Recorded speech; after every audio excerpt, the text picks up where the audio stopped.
امریکایي رسنیو ویلي چې د افغانستان پخوانی پوځ شاوخوا 150 پیلوټان او 2 الوتکو خدمات تاجکستان کې بنديان دي.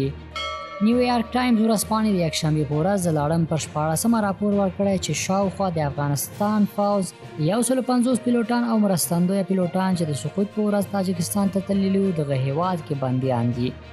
تاجکستان کې د نیول شویو پیلوټانو له ډلې یوې دغې رسنۍ ته ویلي چې دا مهال د افغانستان هوایي ځواک 100,000 پیلوټان د الوتکو عمله او نور پرسونل پټ دي او احساس کوي چې د امریکا د فوج لخوا خوشي شوي دي.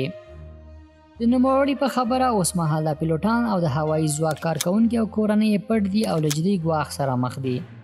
تاجکستان کې نیول شوي افغان پیلوټان نیویارک ټایمز ورځپاڼې ته ویلي موږ د امریکا پر فوج او دولت باور درلود چې موږ سره مرسته کوي او موږ بل دغه وضعیت بهر کوي.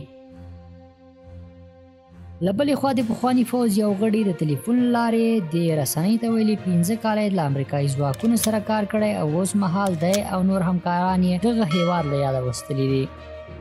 د افغان هوایي ځواک ښوونکي جنرال ډیوډ هیکس ویلي موږ ولیدل چې امریکا د دغه کسانو بهر کولو ته کوم پلان نه درلود.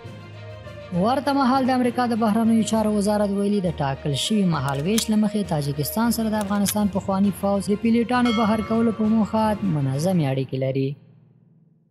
د یادولو وړ ده چې کابل ته د طالبانو له راتګ سره سم شاوخوا 150 پیلوټان له شته الوتکو سره تاجکستان ته لاړل او د دغه هیواد د ځواکونو لوري ونیول شول.